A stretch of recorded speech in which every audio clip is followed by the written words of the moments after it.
प्रत्येकाचा ना एक कम्फर्ट झोन आहे. म्हणजे आयुष्यात करायचं तर खूप काही आहे, पण तो कम्फर्ट झोन आम्हाला सोडता येत नाही आहे. म्हणजे आम्हाला काम तर करायचं आहे, पण आम्हाला घराबाहेर नाही जायचं आहे.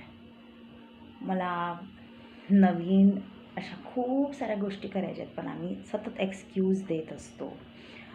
म्हणजे मला पर्टिक्युलर एरियामध्येच काम करायचं असतं, मला पर्टिक्युलर लोकांबरोबरच काम करायचं असतं. हे सगळे ना एक्सक्युजेस असतात.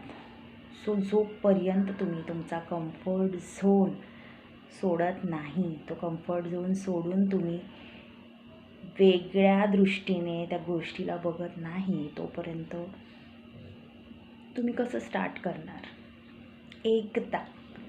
एकदा या कम्फर्ट म्हणजे एकदा अनकम्फर्टेबल होऊन कुठेतरी जाऊन काम करून बघा. एकदा स्वतःच्या जर असं कम्फर्ट झोनमधून म्हणजे स्वतःचं घरापासून जर असं लांब जाऊन काम करून बघा. Yes, you have to take a step. तुम्हाला स्टेप घ्यावीच लागेल जर तुम्हाला आयुष्यात खरंच काहीतरी करायचं आहे. सतत आपलं कम्फर्टेबलमध्ये राहाल तर ते एक ना त्या चौकटीच्या बाहेरचं जे छान सुंदर आयुष्य तुमच्यासाठी वाट बघतं आहे ते तुम्ही अनुभवू नाही शकणार. Thank you so much.